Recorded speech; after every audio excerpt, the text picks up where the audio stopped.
Bienvenidas, bienvenidos, como empezamos siempre, a un capítulo más de Roberto Alejos Podcast. Así empezamos. Hoy en el Club de Lectura de Alfonso Portillo. Con Alfonso Portillo es el nombre que tiene este evento, un verdadero honor, presidente. Gracias.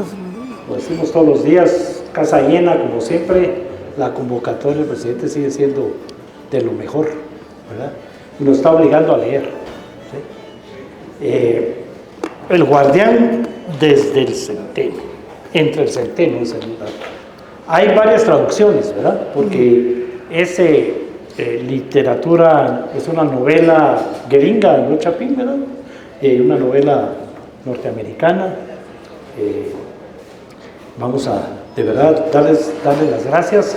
Hoy sí, nuestra palabra que vamos a terminar antes para que podamos ver comentarios y preguntas de ustedes. La verdad que lo que sucede es que nos emocionamos mucho de ver la audiencia y de verdad el mismo día que anunciamos el libro se agotó aquí en Sofos, ¿verdad? Damos las gracias a Sofos por la promoción y por todas las atenciones, aunque no me han servido café. Yo me duermo si no viene el cafecito en la cara, ¿verdad? Vamos a dejar la palabra a Alfonso. Este libro para mí es un libro extraño, no solo por lo que lo rodea como historia, sino el contexto histórico en que es escrito, la personalidad del autor. He leído 3 biografías del autor y me tiene impresionado su hermetismo, su silencio. Siempre, porque después de que escribió El guardián entre el centeno, escribió 2 libros o 3 libros más de cuentos. Hay un libro que se llama 9 cuentos, así, simples, 9 cuentos. Hay otro que se llama Carpinteros, levantad la viga en el techo, y otro que se llama Sobre pez plátano. Es decir, tiene unos extraños títulos de los libros y de sus cuentos. Pero todo lo que lo rodea es, bueno, lo que me pasó a mí con el libro. Yo le contaba aquí a mis amigos maestros, jóvenes universitarios, que me hubiera gustado leer ese libro cuando tenía 20 o 30 años. Porque estoy seguro que hubiera ocasionado efectos en mi personalidad. De hecho, muchos jóvenes y muchos escritores reconocen la influencia de Salinger en su vida literaria, en su forma de escribir y en su forma de ver el mundo. Es un libro muy bien escrito. Se nota, yo no soy experto en gramática, pero los críticos que he leído tienen una meticulosidad, un perfeccionismo en la redacción. No pone una coma para quitar o poner una coma. A veces pasaba una semana discutiendo consigo mismo si valía la pena poner la coma o quitarla. Es decir, hay una obsesión por la buena literatura. Me recuerdo de la frase de Oscar Wilde: cuando hay algo que decir, hay que decirlo y hay que decirlo bien. Y yo creo que él cumple con esa tarea de lo que quiere contar. Creo que el libro, de alguna manera, y eso sucede con muchos autores en el mundo, es autobiográfico. Creo que muchas cosas le pasaron a él. Creo que es en la vida, cuando ustedes, quienes han tenido oportunidad de leerlo y quienes van a tener la oportunidad de leerlo, se van a dar cuenta que en la vida muchos de nosotros nos encontramos con muchos Holden Caulfield, con muchos protagonistas. Es una maravilla el libro porque es una narración en primera persona, lo que llaman los expertos literarios, es una diégesis, porque no solo narra, sino que participa como protagonista el mismo narrador. Entonces no es un narrador ajeno al protagonista de la novela, él mismo es el protagonista. Y desde que empieza cada renglón, uno ve que hay un gran deseo de transmitir un gran mensaje. Y yo creo que transmite un gran mensaje. Lógicamente, cada libro se convierte en un libro especial para cada lector. Cada uno de nosotros interpretamos las cosas distintas, por nuestro contexto, nuestra formación, nuestra inclinación, nuestra ideología. Cada quien vemos cosas que las demás personas no ven. Por ejemplo, leí en una la revista Nexos, hace unos 2 o 3 meses, algo que yo no vi en el libro, lo estoy leyendo de nuevo, porque creo que, como dice Italo Calvino, es un libro clásico, y el libro clásico es el que se consulta frecuentemente, no se deja de leer nunca. Y el libro, el primero que me habla de este libro, me habla cuando yo tengo 21 años de edad. Mi profesor de Economía Política, Eduardo Ruiz Castellanos, tuvo una muerte trágica. Me habló del libro en Chilpancingo en 1971. Acababa de cumplir yo 20 años. Y nunca le puse atención. Y pasaron los años, terminé la carrera de Derecho, me fui a la Ciudad de México a estudiar Economía, y un día me lo encontré en el metro como a las 10 de la noche. Yo no sabía si hablarle o no hablarle, porque México es tan difícil, tan riesgosa la ciudad, todo el mundo tiene desconfianza. Pero por fin me animé y me acerqué, estábamos casi solos en el metro, 10:30 de la noche. Y le pregunté, disculpe, le dije, ¿es el profesor Ruiz Castellanos? Se me quedó viendo, vio para todos lados, me dijo, sí. Yo fui su alumno, por eso me atreví a hablarle. Así me dijo, ¿y dónde fuiste mi alumno? En Chilpancingo, le dijo. Y la primera que me dices, leíste el libro. Sentí una vergüenza horrible, porque ni me acordaba que me había recomendado El Guardián Interceptero. Sin embargo, la audacia y la forma de defenderse a veces uno le estimula la creatividad y la imaginación. Él, cuando terminaba su clase, lo platicamos en la sesión pasada, doblaba sus cuadernos y su folder y decía: jóvenes, nos vemos el miércoles. Yo recibía clases con él lunes, miércoles y viernes. Nos vemos el miércoles y no se les olvide una cosa: los problemas del mundo, la solución de los problemas del mundo no depende ni de la economía ni de la política. Y él nos daba precisamente economía política. Dependen de la poesía. Cuando lo empezamos a escuchar,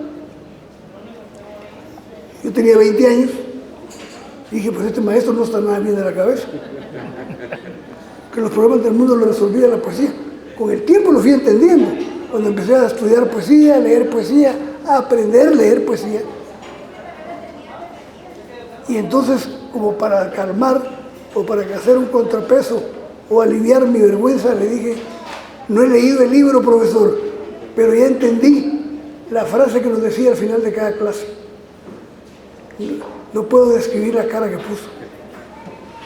De veras lo entendiste. Lo entendí. Con eso me doy más que satisfecho. Ya no lo volví a ver, murió a los días siguientes. Y después no volví a comprar el libro. No sé, aquellos descuidos de juventud y tantas cosas que aparentemente uno tiene que hacer en la vida y deja lo más importante sin hacer. Carlos Pereira, un gran politólogo mexicano, brillante, fundó la revista Nexos, considerada una de las revistas de política e historia más prestigiosas de América Latina. Cuando ustedes puedan suscribirse a esa revista, es un tesoro cada número, desde su diseño, desde su portada hasta su contenido. Lo mismo que Letras Libres, son las dos revistas que compiten entre la intelectualidad mexicana. Entonces Carlos Pereira fundó la revista Nexos. Y una vez voy a una conferencia de él, y termina la conferencia, y hay un vino, hay un cóctel al final, y yo me acerco a un grupo, porque en un grupo habían 2 conocidos míos, y dije, aquí me arrimo. Y me acerqué y platiqué, y estaba escuchando, yo no hablé, y entonces le dice una persona a la otra, que hoy no sé quiénes son. Hermano, le dijo, ¿cómo me dijiste el libro? ¿Cómo se llama el libro que me recomendaste? El Guardián del Centeno. Y yo estaba enfrente. María Santísima, le digo, 3 veces que oigo de ese libro, tengo que comprarlo. No lo volví a comprar. Y un día, estando preso en los Estados Unidos, a mí me llegaba Nexos y Letras Libres. Y un sábado me llega Nexos y la abro al azar. Y dice, El Guardián entre el Centeno supera los 70 millones de ejemplares vendidos. María Santísima de Dios. Les hablé por teléfono y no estaba agotado el libro. Me mandaron por Amazon un libro usado. Lo agarré y no lo solté hasta que lo terminé. Impresionante. Me atrapó de una manera impresionante el libro. ¿Qué es lo que dice el libro o qué es lo que no, o lo que deja de decir? Primero, es un hombre de origen judío, Salinger, es un hombre blanco, es un hombre acomodado, de familia acomodada económicamente. Él vive en el centro de Nueva York, en donde viven los más adinerados y están los edificios de los departamentos de los más adinerados. Ahí vive Salinger. Se enamora profundamente de una señorita muy guapa, muy joven, y se tiene que ir a la Segunda Guerra Mundial. Y se va a la Segunda Guerra Mundial, trabaja en contraespionaje porque hablaba alemán y francés. Y cuando regresa de la Segunda Guerra queda muy afectado. De hecho, hay una biografía de Salinger que está hecha muy interesantemente, porque está hecha de los testimonios de quienes participaron con él en la guerra. Los localizaron a todos, o a los que pudieron, y sacaron una biografía que se llama Salinger, con fotografías hermosas. Él se quedó tan marcado que compró un jeep de los que estaban en la Segunda Guerra Mundial y era su medio de transporte. Pero quedó afectado por la guerra. Y cuando regresa, se entera que la novia que dejó se enamoró de Charlie Chaplin. Y se casa con Charlie Chaplin y tiene 7 hijos con él. Y eso lo marcó. Lo marcó porque pensó que iba a hacer su vida con ella, Oana, y no es así. De hecho, hay una novela que se llama Oana y Salinger, es una novela sobre ellos. Entonces es un personaje muy especial. Se va a vivir a un pueblo en provincia de los Estados Unidos, publica por capítulos el libro El Guardián entre el Centeno en la revista New Yorker, una revista literaria famosa en Estados Unidos, de gran prestigio, y después publica, con ciertas restricciones, da la autorización para que se publique, y la novela impacta inmediatamente. Bueno, hoy ya va cerca de los 100 millones de ejemplares que se venden, y se venden entre 250,000 y 300,000 libros anuales. ¿Qué tiene ese libro? ¿Qué tiene ese libro? Que es un fenómeno editorial, es un fenómeno literario, es un fenómeno psicológico. Y entonces uno empieza a leerlo y como dice Roberto, es un resumen de un joven, de un colegio acomodado, de familia acomodada, de un bachillerato, y que está descontento con el mundo que ve, es rebelde en todo sentido. Y cuando está en 5º año, que están para graduarse, vienen las Navidades. Antes de las Navidades van a hacer la graduación y lo llama el director del colegio y le dice que él no se va a graduar porque perdió 3 materias. Entonces se siente solo, abandonado, frustrado, fracasado, y decide no irse a la casa porque con qué cara va a enfrentar a sus padres y le va a decir: no me voy a graduar, tengo que posponer la graduación. Y entonces se dedica a vagar 2 o 3 días por Nueva York, y la novela trata de eso. Pero la novela tiene mucho más profundidad que la simple vagabundez de un joven en Nueva York. Él quiere experimentar como adulto, pero tiene una mentalidad crítica. A mí me da nostalgia ahora que estoy leyéndola de nuevo, porque yo tuve un amigo que murió lamentablemente el año pasado. Era exactamente Holden Caulfield. un hombre con una mente brillante, con una ironía brillante, con un sentido del humor finísimo, que se reía de todo el mundo y se burlaba de todo el mundo. Y Holden Caulfield es exactamente esa personalidad. La personalidad inquieta. Hay cosas, se ha dicho mucho sobre el libro. Ya Roberto señaló algunas cosas. Chapman, el que mata a John Lennon, le mete 5 tiros a John Lennon y se sienta en la acera donde lo mató a esperar que llegue la policía, leyendo El guardián entre el centeno. Después yo creo que se inventaron toda una historia maldita alrededor del libro, porque después resulta que también el que baleó a Reagan está leyendo, encuentran en su mesa de noche El guardián entre el centeno. Después un loco drogadicto mata a una actriz, Rebecca. Quien declara que su obra favorita y lo que le inspira para vivir y para seguir viviendo es El guardián entre el centeno.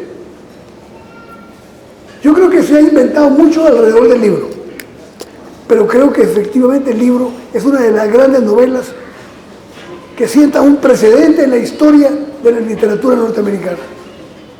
Grandes escritores son influenciados por Salinger, Philip Roth, Paul Auster, Saul Bellow, mucho escritor contemporáneo, grandes escritores, David Foster Wallace,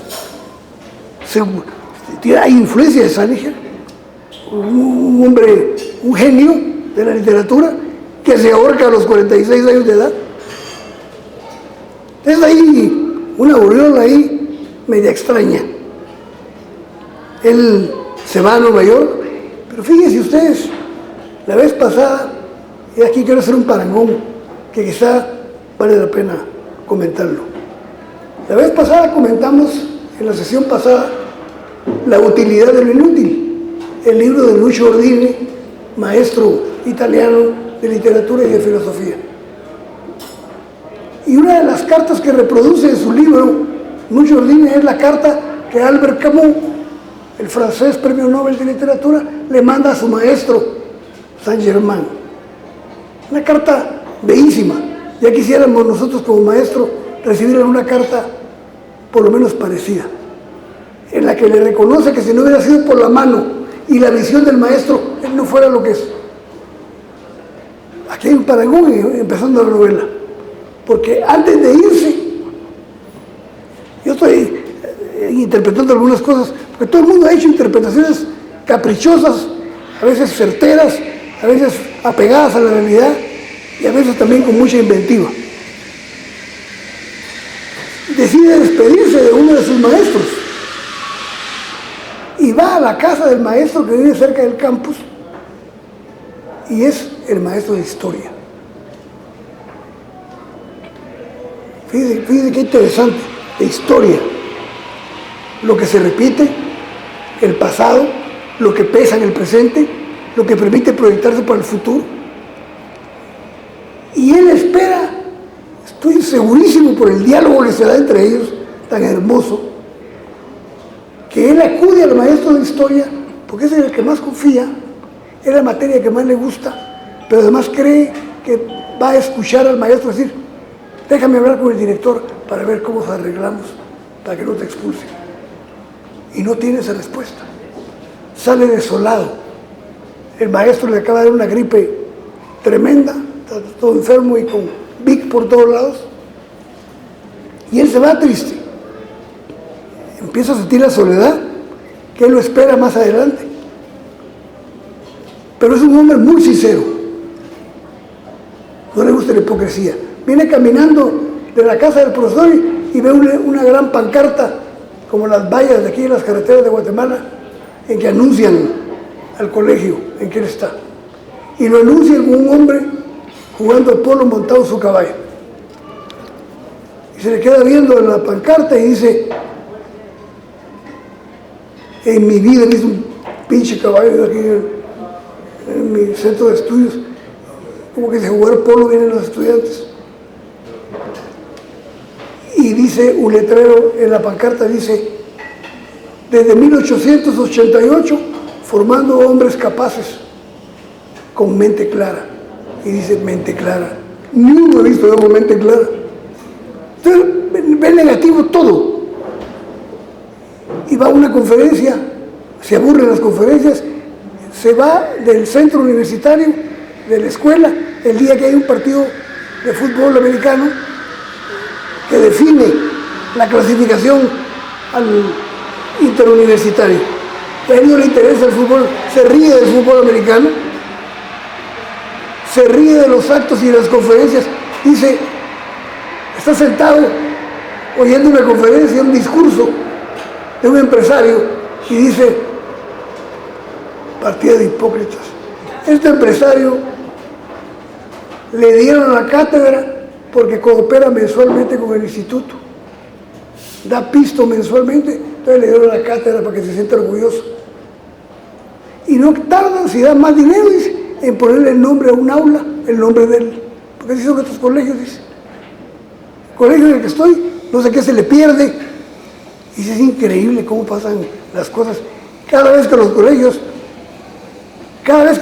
suben de nivel económico, se roban malas cosas. Entonces, en todas sus expresiones, en todos sus pensamientos, hay una crítica social. Está inconforme con lo que ve. Ve a los ejecutivos, los critica.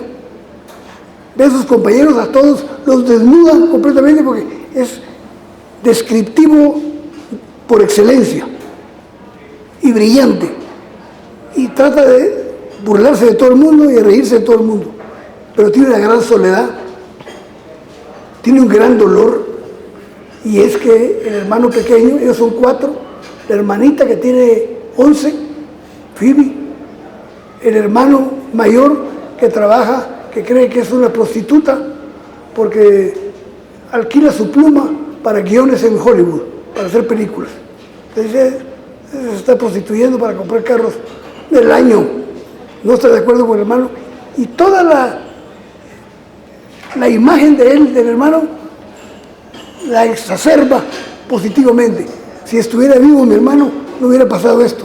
Si estuviera vivo mi hermano, él lo haría mejor que yo. Entonces tiene esa obsesión por el hermano. No supera esa muerte. Les decía yo al principio que hay quienes sostienen que él insinúa al final de la obra que fue abusado sexualmente. Yo no lo noté. Pero lo que pasa es que la obra tiene tanta información, tantas anécdotas, tantos datos, que es muy difícil retenerlos todos. Y eso nos pasa con un libro. Cuando leemos un libro por segunda o tercera oportunidad, esto no lo leí, esto no me acuerdo. Toda la crítica, todo lo negativo, por eso es que Salinger se retira, no quiere contacto con la gente. Es muy educado, es un hombre modesto, sencillo. Cuando va a comprar el periódico al supermercado o los bienes que necesita para comer, saluda a todo el mundo muy respetuoso, pero no quiere a nadie en su granja. Ahí está él con su jeep. Y para acabarla, una muchacha se hace pasar por estudiante de ciencias de la comunicación y lo presiona de tal manera para sacarle una entrevista que le dice que es una entrevista que le va a servir para su examen final. Y resulta que era una periodista disfrazada y publica, y le duele mucho el engaño ese. Entonces se cierra completamente. Y saben que en la historia de la literatura hay muchos escritores que escriben una obra, o 2 o 3, y se acabó. Hay un libro que se lo recomiendo, que lo disfrutarían ustedes mucho. Primero hay una novela famosa de Melville, que se llama Bartleby, el escribiente, que es un hombre que llega a trabajar a un despacho de abogados y cada vez que le dan una orden para hacer algo, contesta, preferiría no hacerlo. Y no hace nada en el despacho. Y entonces cada vez que le dicen Bartleby, prefiero no hacerlo. Todo el día. Y eso se llama Bartleby, el escribiente.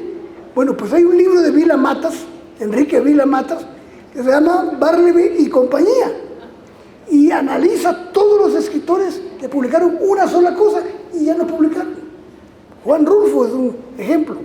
2 novelas y punto. Y unas cartas a su mujer. Se niegan como que no tiene. Le preguntaron a Juan Rulfo, mire don Juan, ¿y usted por qué no siguió publicando? Fíjese que se murió mi tío Celedino, creo que me contaba todo. Como pretexto, se murió mi tío Celedino y él me contaba todo, yo no tengo que escribir. Bueno, Salinger es de esos escritores, pero hay una cosa, y no terminé de decirla con ustedes. Durante los 40 años de retiro y de ermitaño, escribió y nadie conoce lo que escribió. Y esa es la gran incógnita para los empresarios editoriales de Estados Unidos, descubrir y comprar los derechos de lo que escribió Salinger, porque tenía mucho que decirle al mundo. Y así tiene una experiencia buscando sexo con una prostituta que termina golpeado y fracasado y estafado. Llega a un bar a presumir de que puede invitar a tragos a las jóvenes. Él quiere invadir el territorio un territorio que no le gusta, que cree que es hipócrita, que cree que es falso, que cree que es superficial. El mundo adulto. Y él tiene una visión, es un hombre muy sensible. Se encuentra en el metro, por ejemplo, a los únicos personajes que rescata, los únicos que no critica, dos monjitas que encuentra en el metro. Y lo sensibilizan tanto que comparte la comida que él llevaba con ellos, y creo que hasta unos centavos. Es un hombre muy sensible a lo espiritual, es muy inteligente. Y entonces toda la narración es evadir y enfrentar a los padres. Cuando llega en la noche, una de las noches en que anda vagando en Nueva York, va a su casa. Y la única que está solita en esa gran mansión es Phoebe, su hermana, que es más inteligente, más brillante que él. Entiende mejor a él que él mismo. Solo entra a la casa y Phoebe le dice, te echaron. Tenés la cara de que te echaron. Te va a matar mi papá. Sí, ahí lo vamos a resolver, le dice él tranquilo. Pero es la adoración de él. Es en donde él se expresa sublimemente como ser humano. Le declama un poema de Robert Burns y la hermana es tan inteligente que le dice, está bien que lo haya recordado el poeta, pero no va a ser poema, y se lo corrige. Esas escenas finales del encuentro con su hermana son poesía. La novela para mí es una poesía en prosa,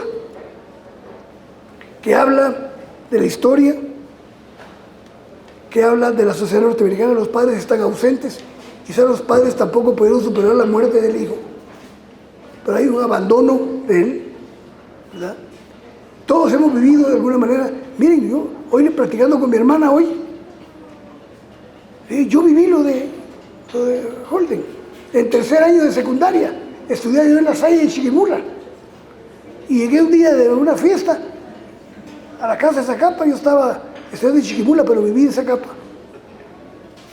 Y cuando entro al corredor de la casa, me está esperando mi abuelo, Ismael, con una cara de tristeza.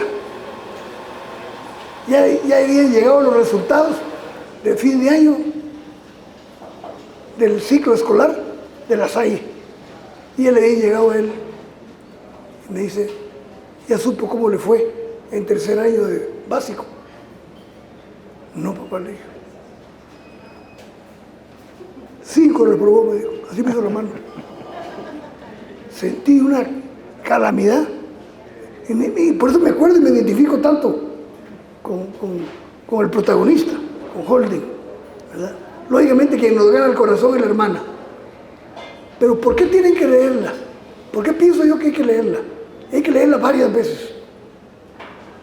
Porque es una novela altamente sensible al dolor, a la tristeza, a la soledad, ¿verdad? A la desigualdad. Se molesta mucho por los privilegios. Tiene frases maravillosas, tiene expresiones maravillosas. Dice la palabra hijo de tantas, se la dice con una facilidad como que fuera de Zacapa. Por todo dice si fuera tantas.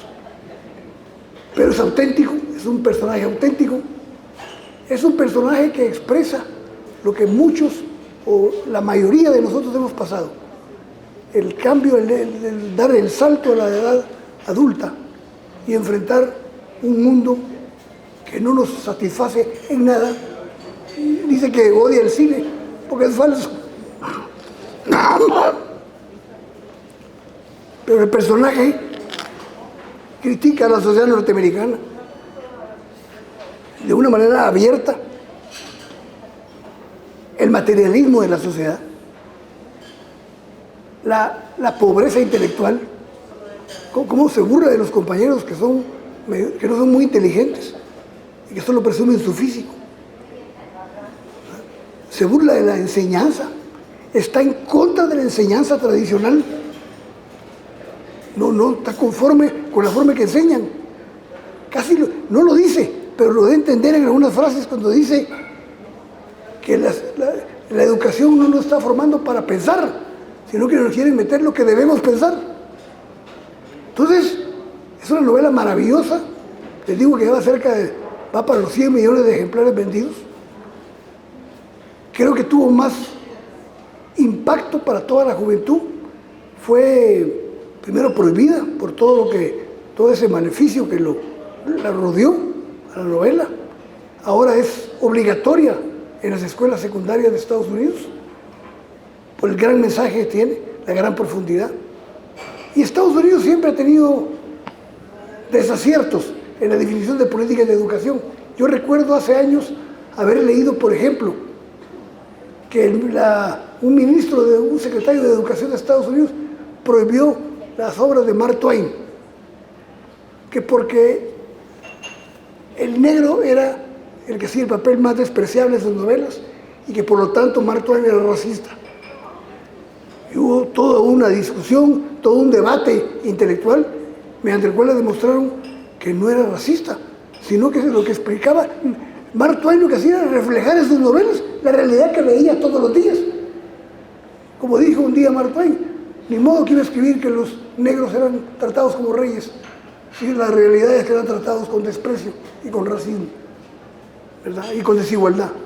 Entonces, cada novela tiene su contexto histórico, tiene sus razones.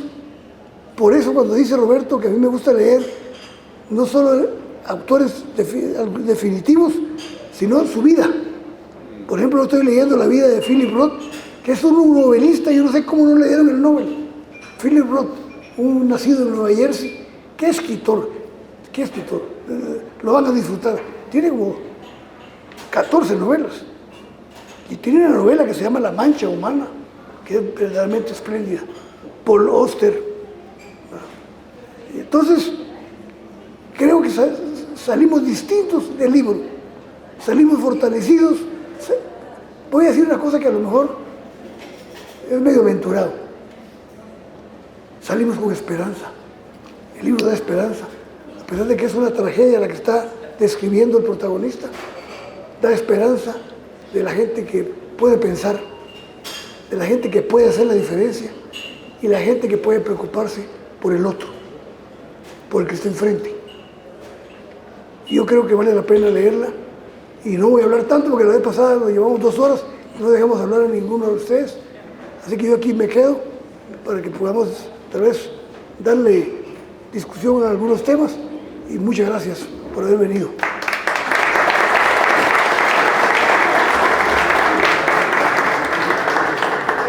Bueno, ahora me entienden cuando yo digo que es un lujo haber creado este club de lectura con Alfonso Portillo, o sea, no podría llamarse de otra manera. La idea, para ser muy honesto, la idea ni siquiera fue mía. El director de Roberto Lejos Podcast es mi hijo, que no está, voy a aprovechar que no está para hablar de él. No, ya está parado, ¿verdad? Pero un día que entrevistamos a Alfonso, se ponen a platicar de libros y yo me siento ignorante en la plática, ¿verdad? Porque sacaban un autor, sacaban el otro, de la vida de no sé quién, y hablaron de cine. La hija de Alfonso también es cineasta, y empiezan a hablar temas en común, y al final ahí sale la idea de crear este club con el ánimo de promover la lectura, En aquel entonces estábamos planeando con Roberto Ardón y con Marielos Monzón, algo que también hicimos aquí en Sofos, que fue discutir la ideología de Mafalda. Aquí a la vuelta lo hicimos. Roberto Ardón sosteniendo que Mafalda era de derecha, ¿verdad? Valiéndose de que era anticomunista, es cierto, eso no la hacía de derecha, ¿verdad? Mire, fue un éxito, un lleno rotundo hablando, por supuesto, yo iba a defender lo socialista y la conciencia social de Mafalda, pero también Roberto Ardón me ganaba porque sabía mucho sobre Quino y sobre cómo las caricaturitas iban siendo publicadas en Argentina y en qué época. O sea, todo esto porque tiene mucho que ver, el autor se ve reflejado en lo que escribe, ¿verdad? Y trata en ese caso, y a uno lo deja con ganas de volver a leer, porque al final, supuestamente, pues queda fortalecido el personaje, pero no explica, ¿verdad? Se curó, pero ¿de qué? ¿Cuál era su problema realmente? Lo cierto es que es un cuestionamiento permanente del joven hacia la hipocresía adulta, lo cual se sigue dando, ¿verdad? Pero miren, hoy, cuando entré, un compañero que está ahí al fondo me recibe y me dice: el sonido del silencio. Fido Franco, que es su seudónimo, me dice: se lo dedico, pues, con la condición de que lo lea. Pues queremos también promover también que hay que escribir, ¿verdad? Yo le pedí el día de hoy que viniera a Rafael Telles. Le dije: Rafa, llegate hoy en la tarde.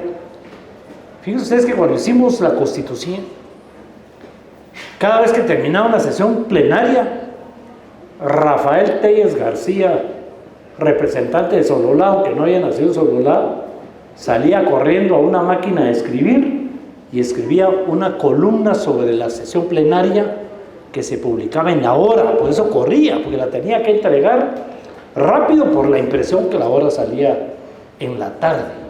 En aquel entonces sesionábamos en las tardes, había que entregarla de noche.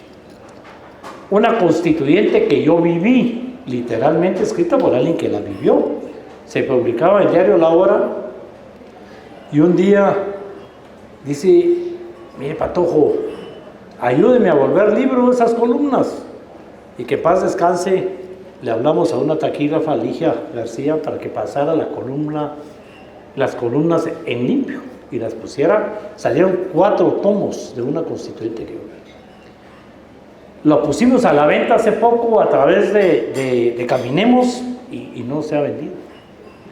Hoy le dije a Rafa: llega porque te tengo una sorpresa, y es que lo vamos a regalar a quienes vengan al club, y nosotros vamos a correr con el costo de ese libro. Se lo queremos entregar a la viuda de Rafa, que nos aguantó tanto, porque ahí nos íbamos a echar los tragos después de las plenarias y los fines de semana, así que se lo merece, ¿verdad? Del glorioso Partido Revolucionario al que pertenecíamos, donde fueron como una especie de tíos, ¿verdad? Y de todos los partidos es lo que no hay ahora. Entonces también es motivar a que escriban, porque no hay nada escrito sobre la Asamblea Nacional Constituyente. Nos tenemos que ir al diario de sesiones, que por obligación está ahí. De lo contrario, solo eso escrito por alguien que lo vivió y de una manera chusca, porque se burla de todos nosotros. Mi amigo Aquiles Fallase odia ese libro, ¿verdad? Y digo: Aquiles, ¿por qué? Mira la caricatura, porque hay una caricatura de cada constituyente ahí. Pero la caricatura la hizo Piloña, un dibujante de la Universidad de San Carlos, que no nos conocía, sino que hizo la caricatura en base a lo que Rafa puso de nosotros ahí. Entonces yo salgo con una cara de manguito que se parece, ¿verdad? Porque así me puso de apodo Toledo Peñate cuando nos peleamos. Para que no hubiera derecho de respuesta, yo le decía: un viejito carita de pasita dijo no sé qué. Aquel niño carita de manguito. Y así nos fuimos. Y así me dibujó. Pero aquí les Fallase sale con un ojo morado en una mesa que dice Calúa, porque lo habían penqueado en el Calúa. Entonces él odia ese libro y no le gusta que lo regalemos y que lo movamos, porque ni modo. Aquí les tenía 24 años, se iba a meter a las discotecas soltero y todo el mundo le decía: está chupando con nuestros impuestos, y se armaban aquellos líos terribles. Todo eso está ahí. En esos 4 tomos vamos a encontrar la manera de darlo, de rifarlo, de hacerlo partícipe con la familia Telles. De veras, gracias. Pues yo,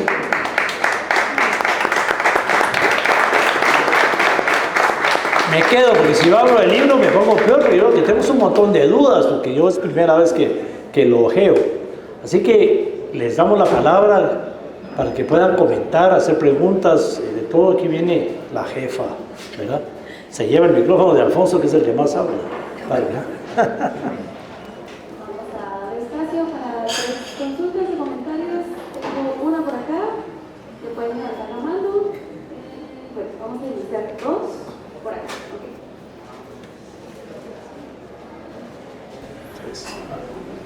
Okay. Buenas noches, mi nombre es Félix Álvarez, me identifico, soy de la ciudad de Misco, cuento con la carrera de abogado y notario. El último comentario que hizo el presidente Alfonso Portillo cuadra con lo que realmente pasa en la sociedad. No es porque yo me ponga de ejemplo, por favor no lo van a malinterpretar. Pero de las palabras de mi papá, que también es 3 veces profesional, dice que en la vida hay que prepararse y tecnificarse, pero la única manera es leer, porque precisamente hoy hice un comentario en Facebook que el que no lee cree cualquier cosa y a cualquier, perdón, pendejo.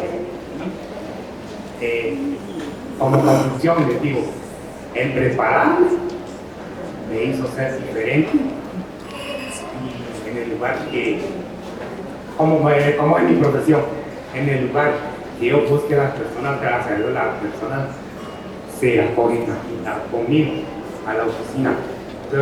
Entonces yo soy un claro ejemplo que tecnificándose y preparándose podemos cambiar nuestra vida y, como dijo el licenciado Portillo, nuestro entorno y hasta a nuestro prójimo, porque en esta vida no es solo lucrar, sino realmente ayudar a los que nos rodean.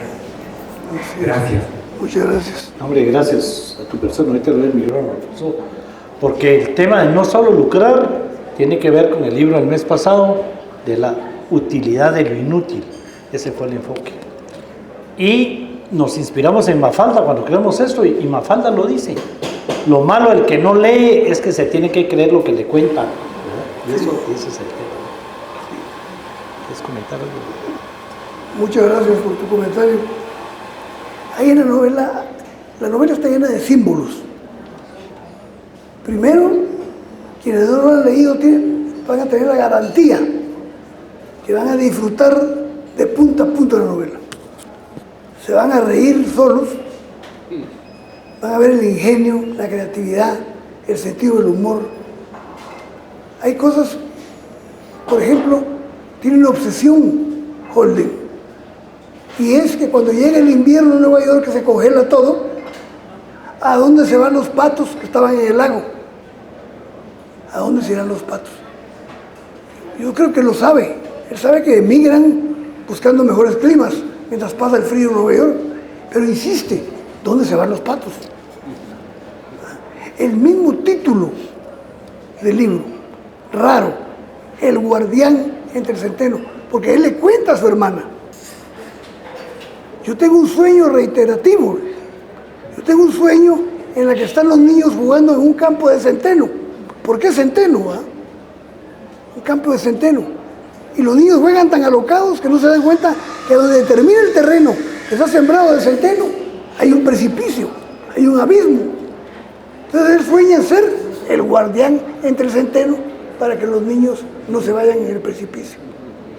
Ese sentimiento de poder, yo creo que por ahí va esa autora española que dice que eso demuestra esa protección por los niños. ¿Por qué?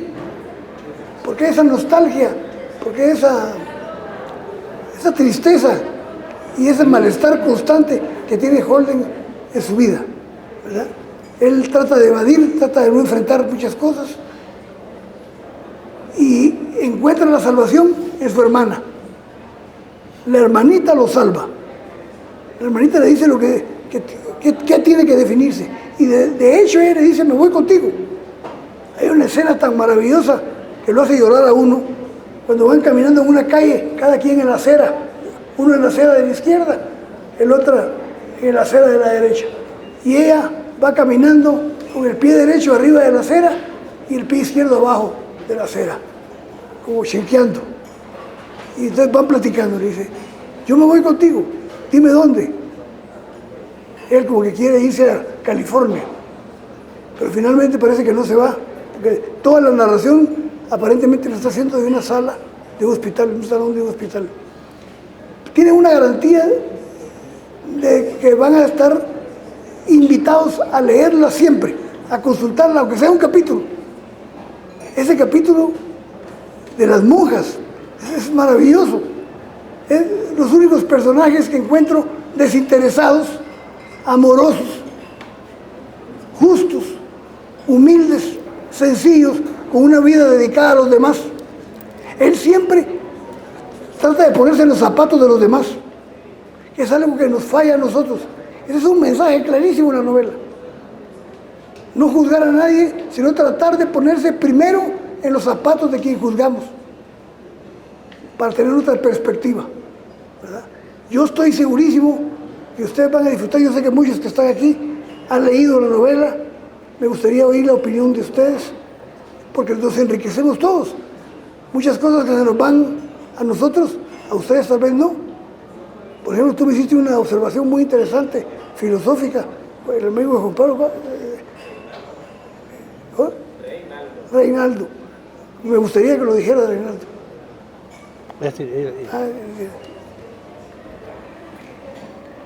Solo que no me acuerdo de las cosas que hablé, presidente, sobre sobre el vacío, se refiere a las cosas. En el primer capítulo de O esto o lo otro, de Kierkegaard, se llama De Absalmata el capítulo, él habla sobre cómo...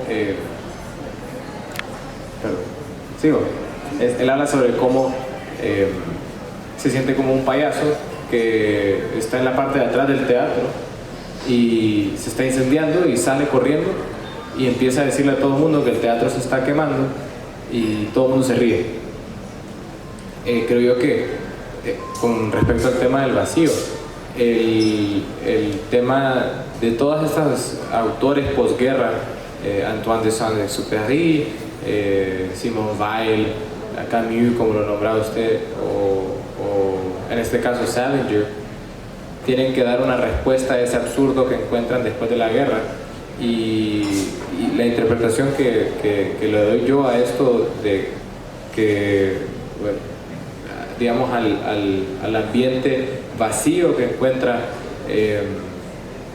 que se encuentra en, no me sé, The Catcher in the Rye, el guardián entre centeno, es el hecho de dos cosas, creo yo. O uno, que todas son máscaras, como sería la del payaso, que él no es el que está actuando, sino que todas las otras personas, es decir, él es el teatro, no a quien se está mostrando. O la que creo yo que es la de los autores posguerra, que ellos ven en todas las cosas un vaciado, es decir, un tipo de sol que ya no es suficientemente caliente como para calentarnos, o lo que diría Nietzsche, un mar, que no hay ningún mar lo suficientemente profundo para ahogarse. Y a través de toda la historia, de toda la narración del texto, él no encuentra en nada de las cosas, ni en las prostitutas, ni en el alcohol, ni en lo que llamaría vida adulta, las cosas que lo completan, sino que se tiene que meter en el museo que es su hermano, que es, digamos, un tipo de, como hablábamos de películas, como en Breakfast at Tiffany's. Tiffany's es un tipo de museo sobre el lugar especial, el lugar de seguro de Holly. En este caso el hermano es así porque lo hace ser niño. Y por eso Antoine de Saint-Exupéry también habla sobre la niñez. Solo ahí es que uno puede ser feliz. También es un mensaje que tiene una estructura muy cristiana. No sé si eso era, presidente, yo creo que sí eso era, pero... Por favor, que el niño hable. Por favor. Hola, buenos días.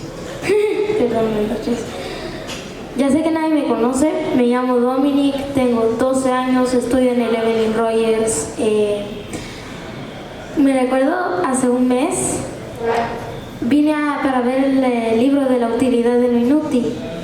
Entonces al final escuché el libro y yo dije, bueno, leerlo pues, porque para mí también el mejor consejo que me han dado en mi vida nunca, leer, mejor consejo que me han dado.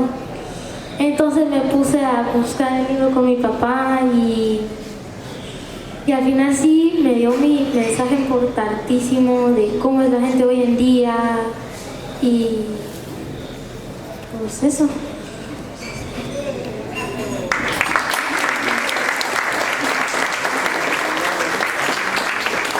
¿Ya leíste El Guardián entre el Centeno?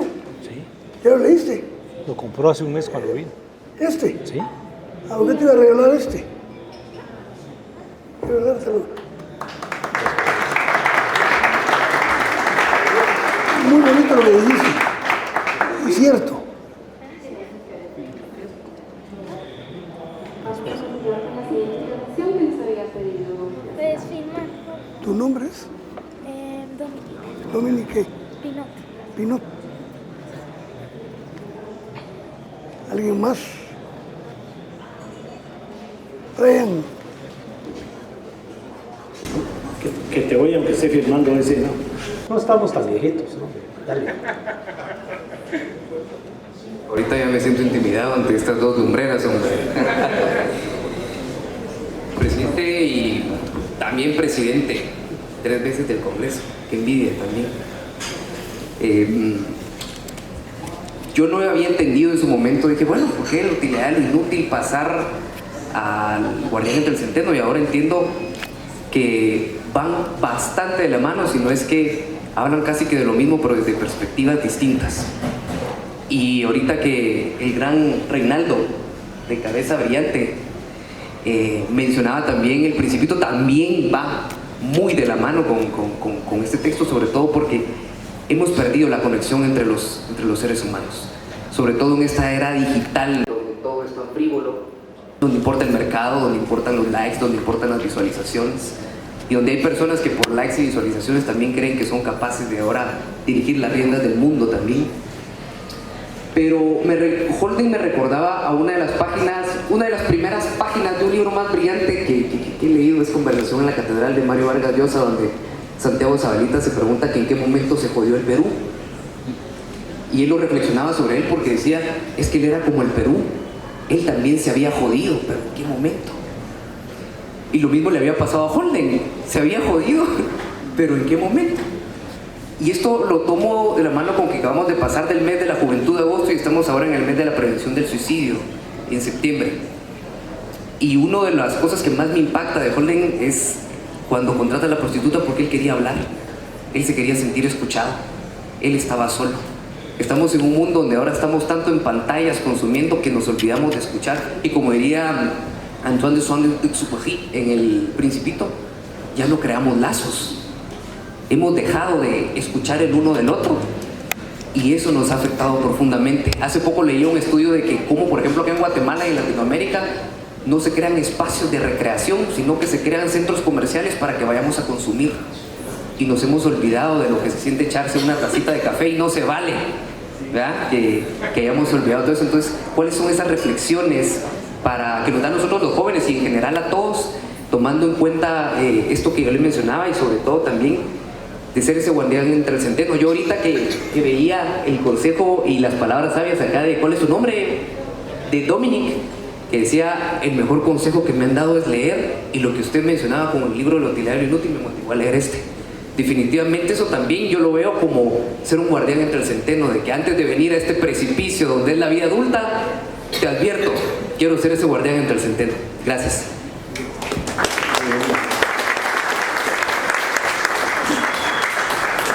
Imagínense cómo nos sentimos nosotros, primero de ver casa llena.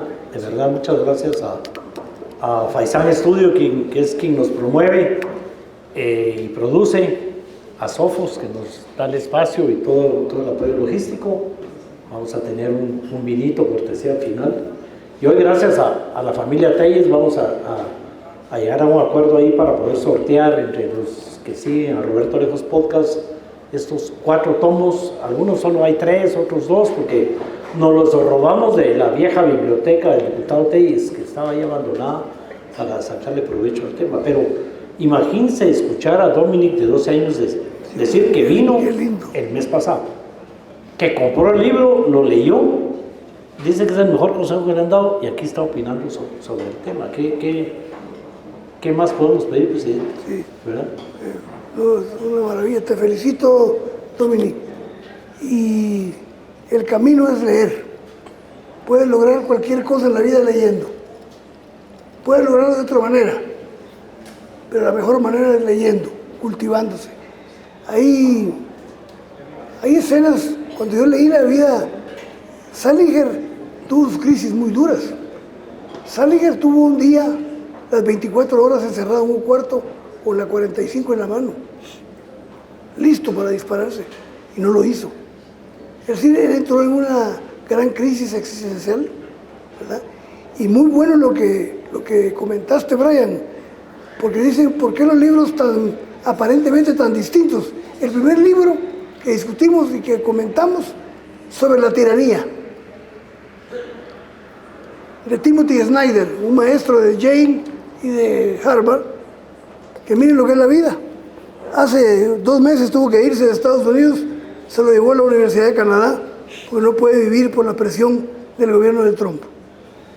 Ese fue el primer libro en la que nos dice que hay que leer, Dominic. No sé si te acordás que dije en ese día que hasta recomendaba leer Harry Potter, porque Harry Potter tiene todo un gran mensaje sobre el poder.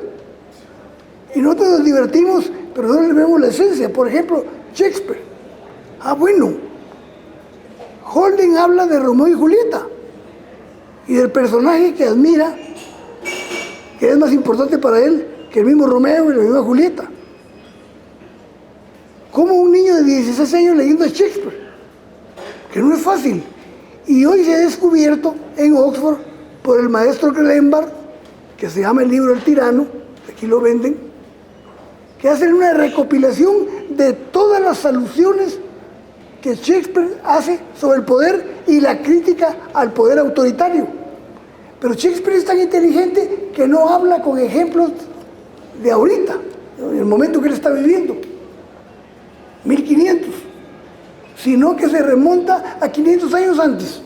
Entonces los reyes y las autoridades dicen, está hablando de hace 500 años, pero está hablando de hoy. Y lo que no entiende la gente en el poder es que la crítica al poder del pasado es la crítica al poder del presente. Entonces Shakespeare es más político que Maquiavelo, y que creemos nosotros que es eminentemente literario. Entonces escogimos a Timothy Snyder, que se va al exilio hace 2 meses en Estados Unidos. Miren, qué interesante. 2, la utilidad de lo inútil. En un mundo materializado, sin espíritu, hay que poner el espíritu. Hay que preocuparse por el espíritu. Hay que preocuparse por el enriquecimiento mental e intelectual. Y no solo por el enriquecimiento material, que también es legítimo. Nadie está en contra de eso. Pero el problema es que hemos perdido la brújula al concentrarnos solo en la acumulación material de bienes y servicios. Y el tercer libro, hoy, El guardián entre el centeno. Los 3 libros llevan una misma línea conductual. El espíritu, la riqueza de pensar, de sentir por el otro, de ser solidario, de tener capacidad para criticar, porque para tener capacidad de crítica hay que leer, hay que tener una mente abierta a todo lo que se presenta. Y el 4º libro que presentamos ahorita en octubre, que creo que es el de Epicteto, sí. Manual para la vida de Epicteto, un filósofo estoico, esclavo de un secretario de Nerón, que cuando el secretario se entera que Epicteto es un hombre culto que asiste a escuelas de filosofías en la noche, lo libera. Y lo liberan, le dan unos centavos y con los centavos pone una escuela de formación filosófica. Pero ustedes no se imaginan, ahí sí vamos a tener que acudir a leer la especie de aforismos que escribe Epicteto. Maravilloso, manual para la vida. Epicteto es desde que se inicia. Es una maravilla. También vamos a leer más adelante Marco Aurelio. Pero el quinto libro, el que leemos, el último de este año, porque en diciembre va a ser muy complicado, dicen los organizadores, por las fiestas navideñas. El quinto libro va en la misma línea. Se llama El último encuentro, de Sándor Márai.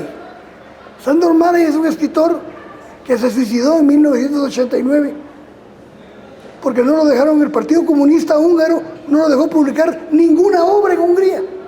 Y hoy han publicado cerca de 15 obras de él y todas son un éxito editorial. Es impresionante.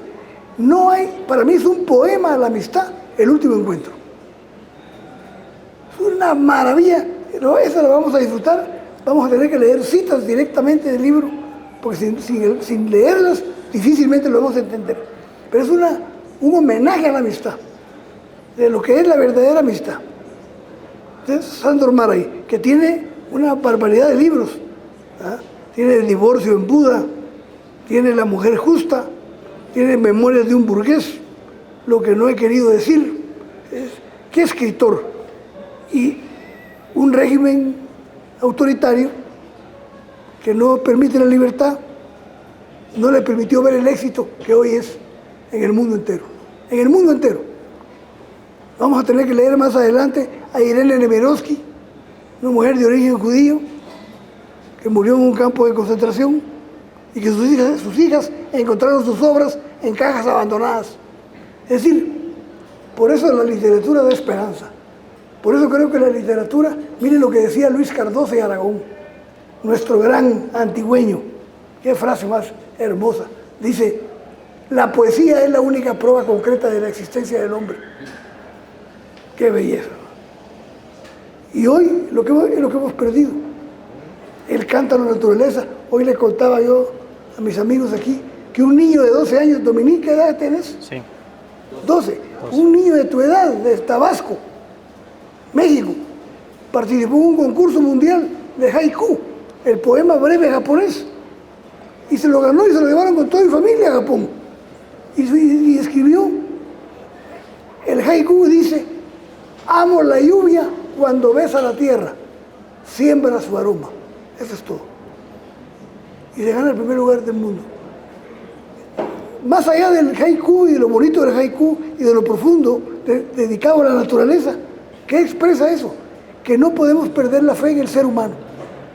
Si perdemos la fe en el ser humano, si perdemos la fe en nosotros mismos, si perdemos la facultad de comunicarnos, de leer, de cambiar ideas, de debatir, de discutir, aunque nos enojemos, lo hemos perdido todo. Y yo creo que esa es la maravilla que nos estimula la lectura. La lectura nos hace viajar, nos hace conocer otras gentes, nos enriquece el lenguaje, nos enriquece la forma de pensar, la forma de expresarnos, la forma de sentir. Yo no hubiera superado la cárcel si no hubiera tenido el hábito de la lectura. En los 5 años que estuve detenido, leí 209 libros, de los cuales la mitad los repetí, los releí. Y creo que les encontré. Miren, hay una cosa tan interesante. Cuando yo era presidente me regalaron un libro, en el primer año de la presidencia, que por cierto ahí está el libro que es maravilloso, de un gran estratega norteamericano. Se llama Robert Kaplan. Y el libro se llama, tiene varios libros, pero este en particular se llama El retorno de la antigüedad. Lo que trata de explicar él es que no hay nada nuevo en el mundo de hoy. Lo que se aplica en política hoy, lo que se aplica en guerra, ya lo aplicaron en la antigüedad. Todo tiene su réplica en la antigüedad. Entonces, el libro me lo regaló Edgar Gutiérrez. Pero resulta que cuando estaba preso, llegó otro amigo y me regaló el libro, el mismo libro. Y como el primero lo tenía en esa capa, me leí el segundo, lo leí por segunda vez. Cuando comparé los subrayados, no se parecían en nada. Es decir, cómo se va transformando uno conforme la lectura, conforme la vida, conforme los contactos, conforme el desarrollo personal, y va cambiando la visión. La lectura no solo estimula el cerebro y nos hace vivir más saludables, sino nos estimula la creatividad. Tenemos mejor convivencia con nuestros conciudadanos. Sabemos aceptar vivir en democracia. ¿verdad? Hoy, sobre todo en el mundo de hoy, cuando más necesitamos leer, hoy es lo que menos hacemos. Hoy vi una entrevista hace 3 días de un especialista en inteligencia artificial y realmente me deprimí, porque de aquí olvídense que de aquí al 2035 van a haber 800 millones de desempleados por la inteligencia artificial. Pero lo más terrible es que dicen, bueno, no se preocupen por la inteligencia artificial porque reproduce lo que le ha metido al hombre. No es cierto. Están creando algoritmos para que la inteligencia piense por sí misma. ¿Será posible? Todo es posible, con lo que hemos visto, todo es posible. Entonces hoy, cuando le piden a un estudiante hacer un ensayo, va a inteligencia artificial y le entrega, hasta le pide qué redacción quiere, estilo de quién quiere. ¿A dónde vamos a parar? Yo creo que la única esperanza es la inteligencia, el pensar, la soberanía mental del ser humano, ¿verdad? Yo tengo preocupación, me asusta, por ejemplo, que conociendo la historia de lo que vivió Europa con Alemania, hoy aprueben todos los países, con excepción de España, de la Unión Europea, que el 5% del Producto Interno Bruto lo van a destinar a modernizarse en armamento. El mundo callado con las masacres que suceden en el mundo y los genocidios. Es decir, lo que nos puede salvar es el hablar, es el diálogo. Somos diálogo, decía Heidegger, ¿te acuerdas? Somos diálogo, el ser humano es diálogo. Y el diálogo solo se puede enriquecer mediante la lectura, mediante la maravillosa lectura que nos dejaron los del pasado. Todo está, me dice un amigo, ¿a vos te extraña lo que está pasando en China? A mí no, Alfonso, porque a vos te extraña, porque vos acabás de empezar a leer a Confucio. Pero yo a Confucio lo vengo leyendo desde los años 50. Y cuando uno lee a Confucio, uno no puede más que esperar que la tierra donde nació Confucio va a ser una gran tierra, con solo leer a Confucio. Y vean que Mao quiso meter el marxismo-leninismo como la religión oficial de China, y no pudo por Confucio. El pueblo chino es confuciano. Y cuando uno lee a Confucio, dice, qué mente a este hombre. Ahí está la lectura, ahí está la lectura de los 4 grandes, de Sócrates, de Confucio, de Buda. Por cierto, Salinger terminó siendo budista. Es una anécdota interesante. Se retira de todo lo occidental y siendo judío, de origen judío, acumula la filosofía budista. ¿Verdad? Entonces, es una maravilla el mundo que se abre con la lectura. Qué pena quitarle el micrófono a Alfonso. Muchísimas gracias. No se vale que no hayan llegado hasta aquí los que lo vean después. Recuerden, 10 de octubre, un mes exacto, invitados aquí en el mismo lugar. Ya vieron el nombre del libro. Rafa, mil disculpas, ya no te pudimos escuchar, si no, ya no nos van a prestar el lugar. De nuevo, muchas gracias, Alfonso. No, muchas gracias. Muy agradecidos, de verdad. Nos vemos en el próximo capítulo.